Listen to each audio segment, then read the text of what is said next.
Hello दोस्तों, welcome to back my YouTube channel Deepan Kumar में आपका हार्दिक स्वागत करता हूं।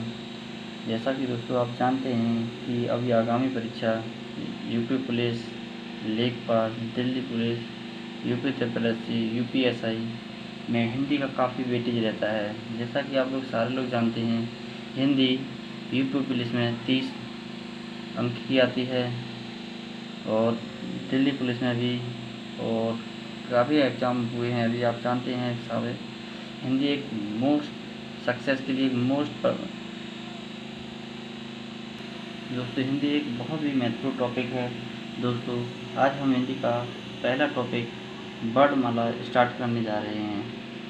वर्णमाला दोस्तों, सबसे पहले हम भाषा समझते हैं। भाषा क्या होता है दोस्तों? भाषा एक भाष धातु से मिलकर बनी होती है। भाषा जो है वो भाष धातु से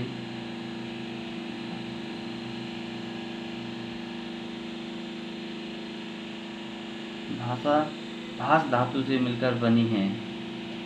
जैसा कि आप जानते हैं, भाषा का शाब्दिक अर्थ विचार करना होता है। भाषा का शाब्दिक अर्थ विचार करना या बोलना होता है। इसे परिभाषा की तौर से समझते हैं। भाषा दोस्तों, हेडिंग डालिए भाषा दो व्यक्तियों के बीच में उनके विचारों का आदान प्रदान करना ही भाषा कहलाती है। दोस्तों आइए हम लिखते हैं, दो व्यक्ति के बीच में विचारों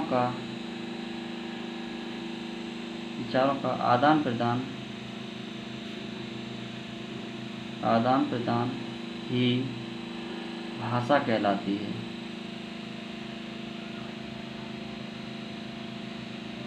जैसे कि दोस्तों एक सिंपल एग्जांपल, जैसे हम आपको कुछ समझाने की कोशिश कर रहे हैं, आप उसे समझ रहे हो, हमारे तुम्हारे बीच में जो कम्युनिकेशन हो रहा है वो एक हमारे और तुम्हारे बीच में जो आदान प्रदान होता है उसे ही हम भाषा कहते हैं।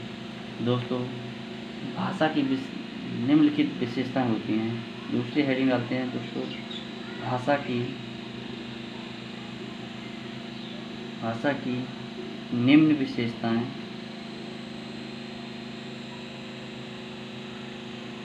होती हैं। नंबर 1 दोस्तों, भाषा एक अर्जित संपत्ति है। भाषा एक अर्जित संपत्ति है।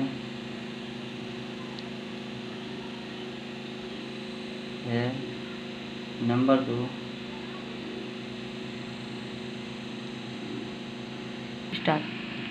भाषा एक अर्जित संपत्ति है। नंबर 2 दोस्तों, भाषा एक मानक स्वरूप होती है।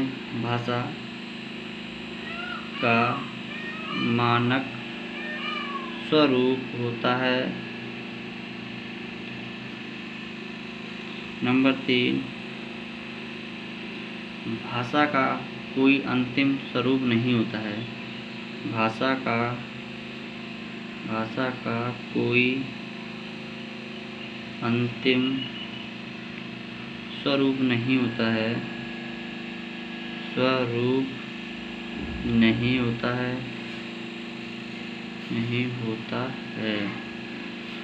दोस्तों भाषा को सीखने के लिए मनोवैज्ञानिक दृष्टिकोण से यह 3 प्रकार से सीखी जाती है। नंबर 1,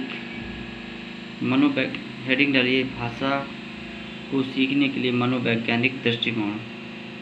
भाषा को सीखने के लिए मनोवैज्ञानिक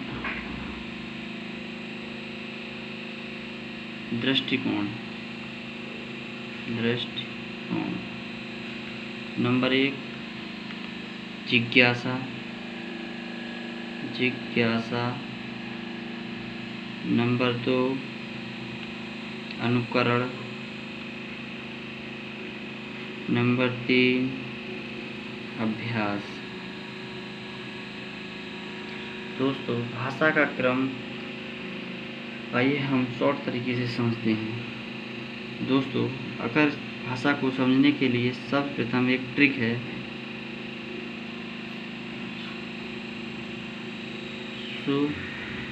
सुबोपाली, इसका मतलब होता है सु मतलब सुनना,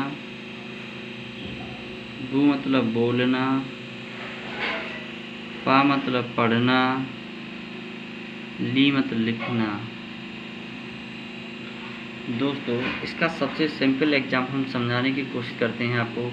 जैसे कि एक छोटा बच्चा होता है, जब हम दो लोग आपस में बातें करते हैं तो वो सबसे पहले हम लोगों की तरफ देखता है, सुनता है, उसके बाद वह बोलने का प्रयास करता है, उसके बाद वह पढ़ता है, उसके बाद वह लिखना स्टार्ट करता है। दोस्तों, भाषा 3 प्रकार की होती है।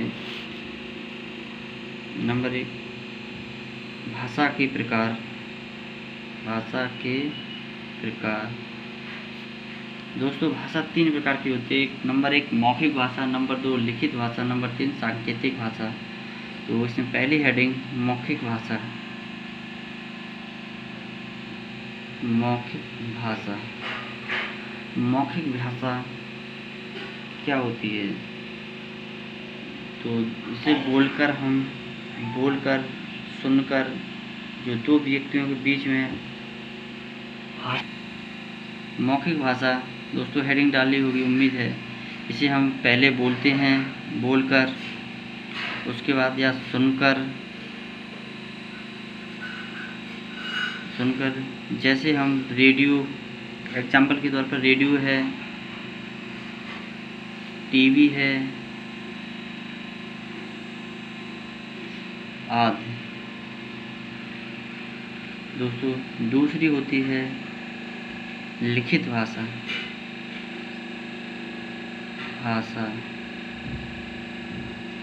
दोस्तों, इसे सबसे पहले लिखकर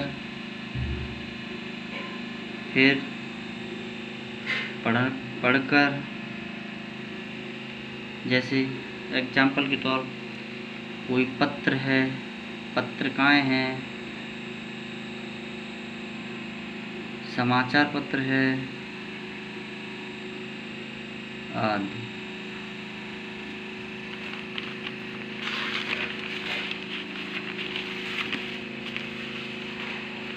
दोस्तों, तीसरी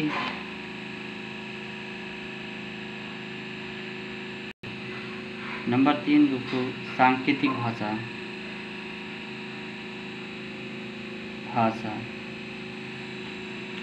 दोस्तों, इसमें संकेत द्वारा समझा जाता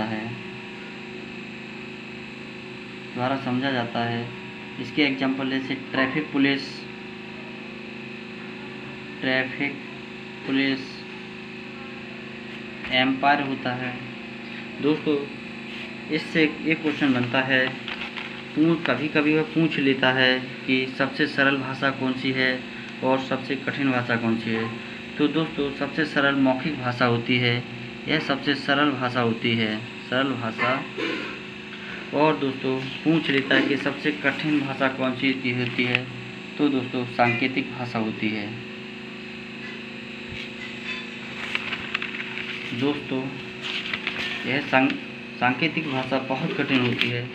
जैसा कि आप लोग जानते हैं कि जब कोई व्यक्ति इशारों में बातें करते हैं तो वो कुछ पॉइंट समझ लेते हैं, कुछ नहीं समझ पाते हैं, तो इसलिए यह सबसे कठिन भाषा होती है। दोस्तों, संस्कृत को हिंदी की जननी कहा जाता है। संस्कृत को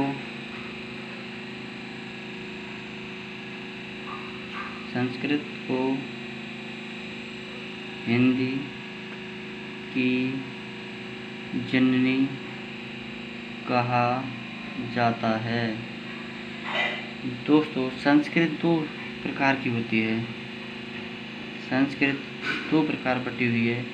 एक वैदिक संस्कृत नंबर 2 लौकिक संस्कृत।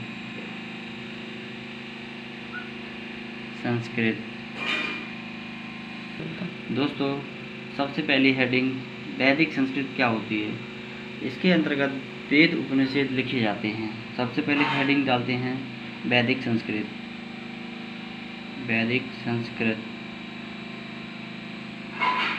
तो दोस्तों, उम्मीद करते हैं कि आप लोग पेन और कॉपी लेके बैठे होंगे। तो इसके अंतर्गत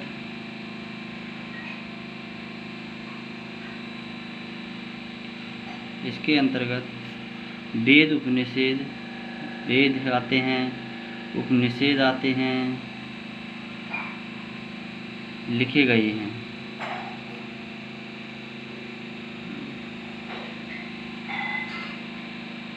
सेकंड हेडिंग आती है लौकिक संस्कृत।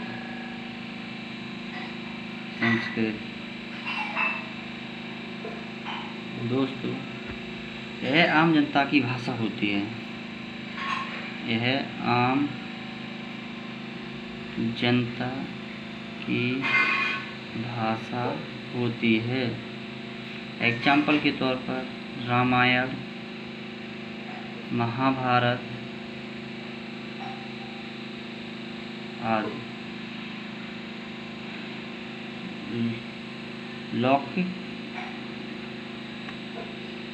लौकिक संस्कृति के बाद पहला पॉइंट लिखिए, लौकिक संस्कृत के बाद पाली भाषा का उद्गम हुआ है। पाली भाषा का उद्गम। उसके बाद इसका उद्गम हुआ, इसका संबंध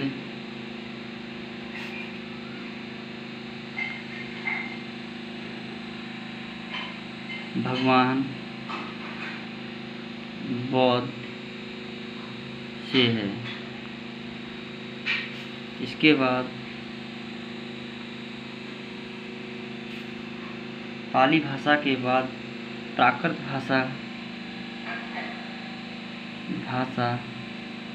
का उद्गम हुआ, जिसका संबंध भगवान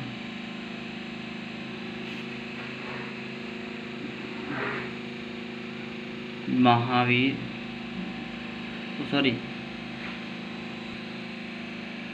इसका संबंध भगवान